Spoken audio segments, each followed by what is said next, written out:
10,330 फोरोंनाय नारायण सूत्रधर केसनि तै दुलनाय बदलनि बखाक्तै तांसालो आगरतला प्रेस क्लाबाव ककथुमनाय रगनि पादाख्लायै हास्तेव लाइबुमा बेलायनो खाखामजाकनाय पातिमुं 10,330 तिख्लायजाक फोरोंनाय रगनो खाता थैदि हनै कबखा बरंनि मामला सुप्रीम कोर्ट काहाम थायनो सगैखा तै दाक्तिनो 10,330 फोरोंनाय रगनि अंगै मामला साख्लायानो हनैबो साका आबोनि लगे हास्तेनि मन्त्री अक्राबाय मालायनानि बागै खरकबानि कायसा बदलनो जरा रथों हनै कयमुंया फरका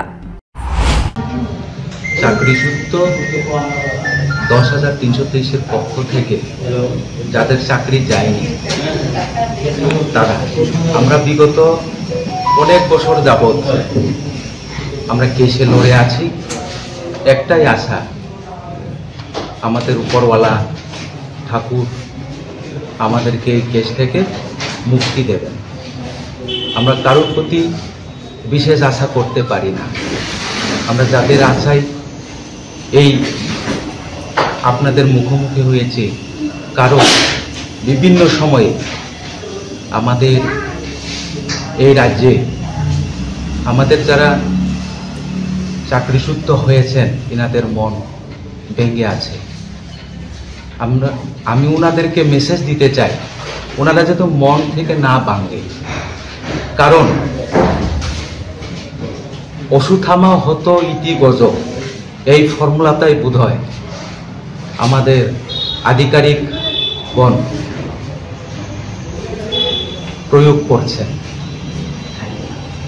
অসুথামা আপনারা সবাই জানেন মহাভারতে একটা জায়গাতে টেকনিকটা ইউজ হয়েছিল অসুথামা নামে একটা মানে হাতি মারা গেছে আর এদিকে দ্রোণাচার্যকে দুর্বল করার জন্য তার ছেলে মারা গেছে তার ওই নামে ওই নামটা অথচ 462 জনের চাকরি চলে গেছে আমাদের চাকরি যায়নি এইরকম তথ্য প্রমাণ আমাদের হাতে আছে আমরা বর্তমানে সুপ্রিম কোর্টে খুব ভালো পজিশনে আছে আপনাদেরকে অসংখ্য ধন্যবাদ এই মিডিয়া বন্ধুদের মাধ্যমে আমরা এই রাজ্য এবং বহিরাজ্যে যারা শুভ আকাঙ্ক্ষী আছেন সত্যের প্রতি যারা আছেন ওনাদের কাছে এই মেসেজটা দিতে চাইছি এবং দিচ্ছি আপনারা বিস্তারিত আমাদের শামসুদ্দিন স্যার কাছ থেকে আপনারা জানবেন আরও আমাদের অনেক স্যাররা অনেক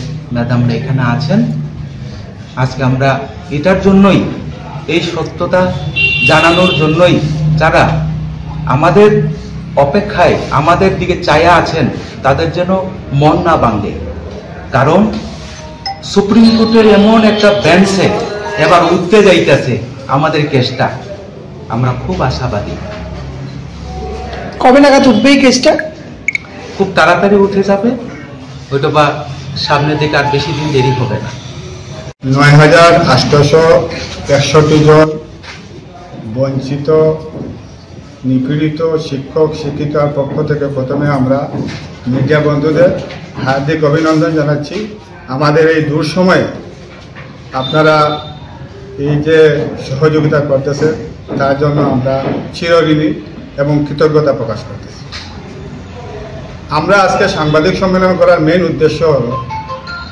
আপনারা জানেন যে আমাদের সাথে কি অন্যায় হয়েছে আমরা এখন পর্যন্ত আজ অবধি 219 জন শিক্ষক শিক্ষিকা আমরা ওখানে হারিয়েছি আমরা আমাদের অকালে হারিয়ে যাওয়া সাথীদের বিনম্রভাবে শ্রদ্ধা জ্ঞাপন করতেছি আমরা আমাদের অকালে হারিয়ে যাওয়া সাথীদের পরিবার পরিজনদের প্রতি সমবেদনা জ্ঞাপন করতেছি আমরা আজকে এই সাংবাদিক সম্মেলন করার মেইন উদ্দেশ্য হলো আমরা যেন আর একজনের সাথী অকালে না হারাই তার জন্য আমাদের যে প্রচেষ্টা চলতেছে সেই প্রচেষ্টা সম্বন্ধে অবগত করে ওনাদেরকে একটু মানসিক শান্তি দেওয়া এবং মনোবল বাড়িয়ে দেওয়া মেইন উদ্দেশ্য আপনারা নিশ্চয় জানেন যে 2010 থেকে, যদিও এটা আমাদের বলার বিষয় না, তথাপি একটু বলতে চাই 2010 থেকে 2014 অবধি অনেকগুলি কেস হয়েছে, প্রায় 58টি রিট পিটিশন হয়েছে। 58টি রিট পিটিশন হয়েছে রাজ্যের শিক্ষা দপ্তর এবং আনুষঙ্গিক আধিকারিক যারা আছে তাদের বিরুদ্ধে, এবং যারা বঞ্চিত শিক্ষক মানে বেকার আছেন ওনারা মামলা করেছিলেন আধিকারিকের বিরুদ্ধে। উদাহরণস্বরূপ ওনাদের বক্তব্য ছিল যে আধিকারিকরা সম্পূর্ণ অন্যায় করেছেন, যার ফলে ওনারা চাকরি পায় নাই। উদাহরণস্বরূপ 462 জন শিক্ষক শিক্ষিকার নিয়োগ পদ্ধতি ওনারা উত্থাপন করেছেন ওনাদের মামলাতে। অ্যাকচুয়ালি মামলাটা ছিল আধিকারিক শিক্ষা দপ্তরের বিরুদ্ধে। যাই হোক, আপনারা আরো একটি জিনিস মনে রাখবেন, যতটি 58টা রিট পিটিশন হয়েছে, কোনো রিট পিটিশন কিন্তু এই যে কি বলে এই যে পাবলিক ইন্টারেস্টেড কোনো কেস হয় নাই, সম্পূর্ণ ওনাদের ব্যক্তিগত কেস করেছিলেন যে ওনারা এই অন্যায় করার ফলে ওনারা চাকরি থেকে বঞ্চিত হয়েছেন, ওনারা চাকরি চাইতেছেন, ওনারা কারো চাকরি খাওয়ার জন্য কেস করেন না। কিন্তু দুর্ভাগ্যের বিষয়, যে কোনো করে হোক 462 জন শিক্ষক শিক্ষিকার চাকরি হাইকোর্ট বাতিল করেছে।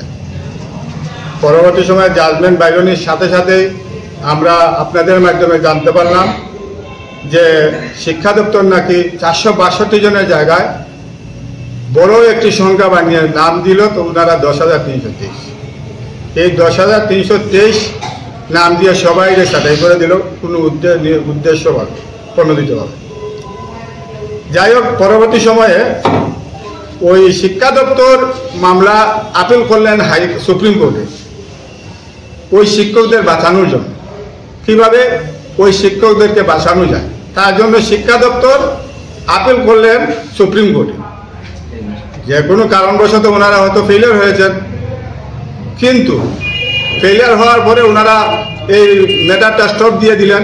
কিন্তু যেহেতু মানে অন্যায়ভাবে আমরা চাকরিচ্যুত হয়েছি, তার জন্য আমরা ওই শিক্ষা দপ্তরের ওই মিশনটাকে আমরা অব্যাহত রেখেছি যে না, শিক্ষা দপ্তর তো আর তাদের বিষয় নয়, আমাদের জন্য লড়াই করেছিলেন, হয়তো তারা ক্লান্ত হয়েছেন, আমরা তাদের এই প্রয়াসকে অব্যাহত রাখব। কিন্তু যতবারও আমাদের প্রয়াস হয়েছে, দেখা গেল শিক্ষা দপ্তর সম্পূর্ণ বিপরীত ভূমিকা পালন করতেছেন, অর্থাৎ আমাদের শত্রু হিসাবে, আমাদের রেসপন্ডেন্ট হিসাবে ওনারা ভূমিকা চলে গেলেন আমাদের বিরুদ্ধে। কিভাবে আগে আমাদেরকে বাঁচানোর জন্য সুপ্রিম কোর্টে গেলেন, এখন প্রত্যেকটা মামলাতে আমাদেরকে মানে বলি দেওয়ার জন্য ওনাদের প্রচেষ্টা অব্যাহত রাখবেন। রাজ্যের তখনকার সরকার, বর্তমান যে সরকার জনদরদী সরকার, বর্তমান জনদরদী সরকারের যে মাননীয় মুখ্যমন্ত্রী, শ্রদ্ধাভাজন মুখ্যমন্ত্রী, উনিও আপনাদের কাছে বিভিন্ন প্রোগ্রামে বিভিন্ন মানে সম্মেলনে উনিও স্বীকার করেছেন যে আমাদের সাথে অন্যায় হয়েছে। বর্তমান সরকারের মন্ত্রী থেকে বিধায়ক যারা আছেন, বিরোধী পক্ষ, সরকার পক্ষ, সবাই কিন্তু স্বীকার করতেছেন আমাদের সাথে অন্যায় হয়েছে, সবাই চাইতেছেন আমরা যেন ন্যায় পাই। কিন্তু সবাই তো আর জাজমেন্ট পড়াশোনা করবে না। কোনো মন্ত্রী মিনিস্টার, আপনারা নিশ্চয়ই জানেন, মন্ত্রী মিনিস্টার তো কোনো জাজমেন্ট পড়াশোনা করে না।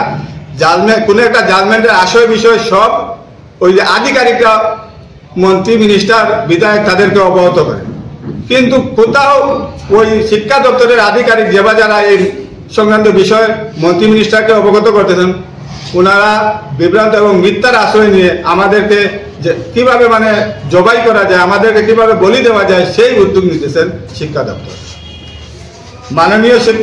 আমাদের মাননীয় মুখ্যমন্ত্রী বারবার বলেছেন যে আমি সামান্যতম একটা উপায় খুঁজতেছি যাতে ওখানে ওই শিক্ষকদেরকে বাঁচানো যায়। কিন্তু দেখা গেল ওনার এই প্রয়াসকেও বাধাপ্রাপ্ত করতেছেন আমাদের রাজ্যের শিক্ষা দপ্তর।